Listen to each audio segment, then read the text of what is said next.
आप देख रहे हैं सत्य हिंदी और मैं हूं आपके साथ कृति सिंह भदौरिया। आइए रुक करते हैं इस वक्त की बड़ी खबरों की ओर। दिल्ली हाई कोर्ट के जज यशवंत वर्मा के सरकारी आवास पर आग लगने के बाद भारी मात्रा में कैश बरामद होने से न्यायपालिका में हड़कंप मच गया है। मामले की गंभीरता को देखते हुए सुप्रीम कोर्ट के सीजेआई संजीव खन्ना के नेतृत्व वाले कॉलेजियम ने यशवंत वर्मा का तुरंत तबादला कर दिया। मीडिया रिपोर्ट्स के मुताबिक जब आग लगी उस समय यशवंत वर्मा शहर से बाहर थे। उनके परिवार के सदस्यों ने फायर ब्रिगेड और पुलिस को सूचना दी। दमकल कर्मियों ने आग बुझाने के दौरान एक कमरे में भारी मात्रा में नकदी बरामद की, जिसके बाद इस मामले ने तूल पकड़ लिया। जब ये जानकारी सीजेआई तक पहुंची तो तुरंत कॉलेजियम की बैठक बुलाकर सीजेआई संजीव खन्ना ने दिल्ली हाई कोर्ट के जज यशवंत वर्मा का इलाहाबाद हाई कोर्ट में तबादले का फैसला सुना दिया। हालांकि कॉलेजियम के कुछ सदस्यों ने सिर्फ तबादला किए जाने पर आपत्ति जताई है। उनका कहना है कि ये कदम न्यायपालिका की छवि को नुकसान पहुंचा सकता है और जनता का भरोसा कमजोर कर सकता है। कुछ सदस्यों ने सुझाव दिया है कि जस्टिस वर्मा से इस्तीफा मांगा जाना चाहिए। यदि वो इनकार करते हैं तो उनके खिलाफ संसद में महाभियोग की प्रक्रिया शुरू की जानी चाहिए। इस मामले से न्यायपालिका पर और भी ज्यादा सवाल खड़े हो गए हैं और सवाल ये है कि यशवंत वर्मा को बचा कौन रहा है। दिल्ली हाई कोर्ट के जज के घर से कथित तौर पर नकदी बरामद होने के मामले शुक्रवार को राज्यसभा में भी गूंजा। सभापति जगदीप धनखड़ ने कहा कि वो इस मुद्दे पर व्यवस्थित चर्चा के लिए कोई व्यवस्था ढूंढेंगे।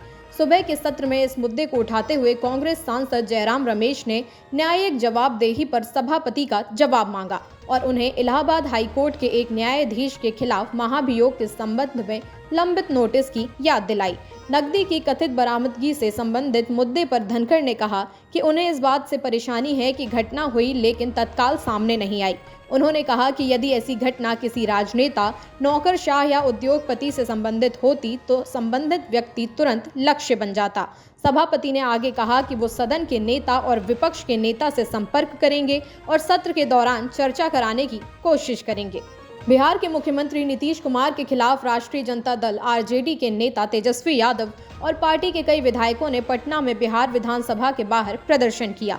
विधानसभा के बाहर मीडिया को संबोधित करते हुए तेजस्वी यादव ने कहा, नीतीश कुमार जी मुझसे बड़े हैं और बिहार के मुख्यमंत्री हैं। मैं उनका सम्मान करता हूं, लेकिन जिस तरह से कल उन्होंने राष्ट्रगान का अपमान किया, हम शर्मिंदा हैं। आरजेडी नेता ने कहा कि नीतीश कुमार जी ने बिहारियों का सिर शर्म से झुकाने का काम किया है। उन्होंने कहा कि मुख्यमंत्री राज्य का नेता होता है और ये भारत के इतिहास में पहली बार है जब कोई मुख्यमंत्री राष्ट्रगान का अपमान कर रहा हो। दरअसल नीतीश कुमार का एक वीडियो सोशल मीडिया पर वायरल हो रहा है, जिसमें राष्ट्रगान के दौरान वो लोगों का अभिवादन करते हुए दिखाई दे रहे हैं। कर्नाटक में एक मंत्री के हनी ट्रैप में फंसने की अफवाहों ने एक बड़े राजनीतिक विवाद का रूप ले लिया है। इसमें दावा किया गया है कि केंद्रीय नेताओं समेत करीब 48 राजनेता इस तरह के राजनीतिक जाल में फंस चुके हैं।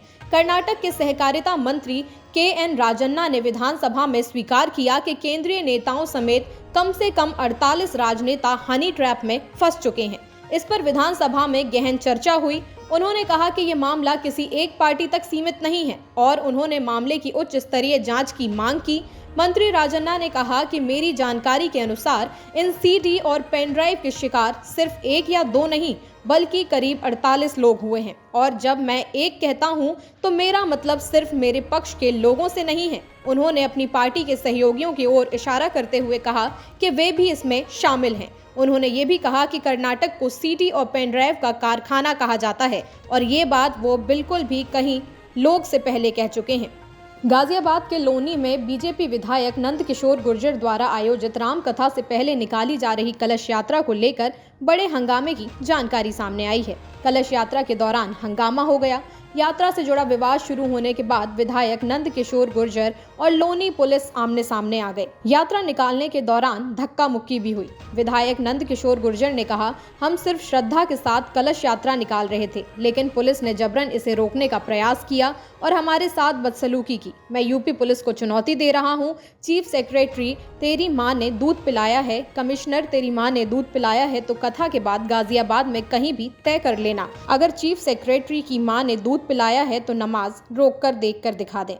अमेरिका की डोनाल्ड ट्रंप सरकार ने एक टॉप अमेरिकी यूनिवर्सिटी में रिसर्च कर रहे भारतीय रिसर्चर बदर खान सूरी को पहले गिरफ्तार किया और फिर धमकी दी थी कि उन्हें देश से बाहर निकाल दिया जाएगा। उन पर कथित रूप से हमास से जुड़े प्रोपेगेंडा फैलाने के आरोप लगाए गए। अब एक अमेरिकी जज ने गुरुवार 20 मार्च को आदेश जारी करके उन्हें अमेरिका से बाहर निकाले जाने पर रोक लगा दी है। बदर Khan Suri George town university में पोस्ट डॉक्टरल फेलो हैं। उनकी हिरासत तब हुई जब वहां एक एकेडमिक जगत में ये आशंका बढ़ गई कि अमेरिकी राष्ट्रपति डोनाल्ड ट्रंप के नए कार्यकाल में रिसर्च और बोलने की आज़ादी को चुनौती दी जा रही है।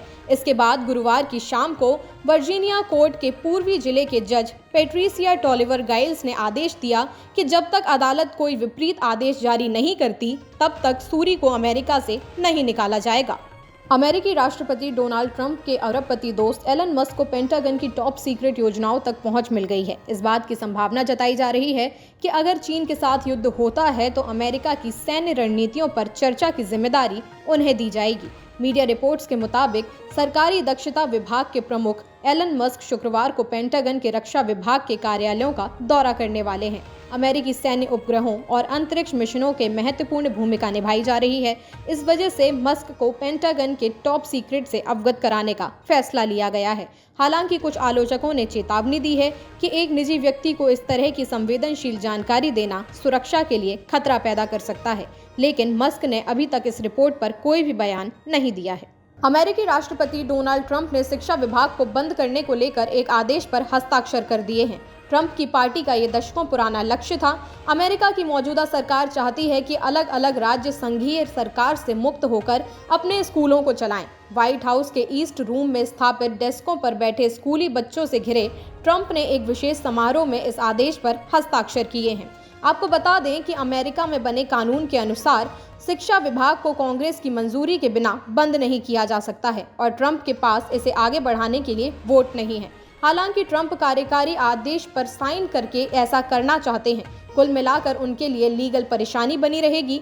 इस मौके पर ट्रंप ने कहा कि हम इसे बंद करने जा रहे हैं और इसे जल्द से जल्द बंद कर देंगे। इससे हमें कोई फायदा नहीं होने वाला है।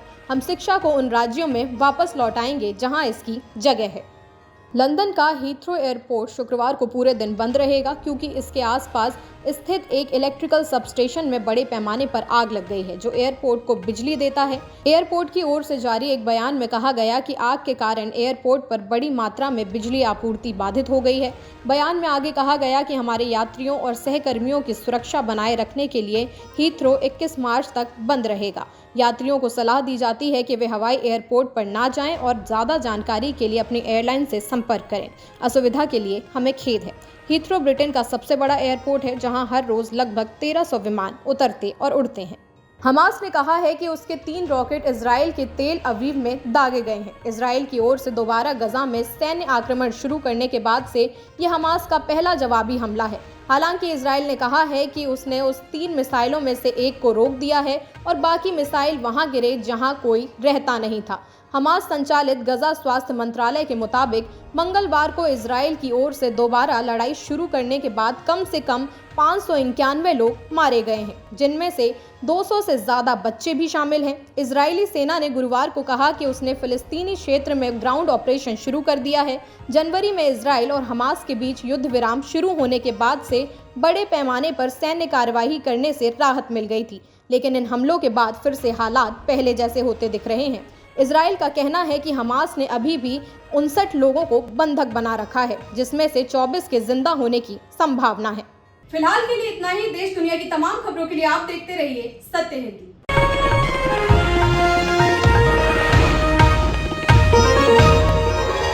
Copyright disclaimer under Section 107 of the Copyright Act 1976. Allowance is made for fair use for purposes such as criticism, comment, news reporting, scholarship, and research. Fair use is a use permitted by copyright statute that might otherwise be infringing.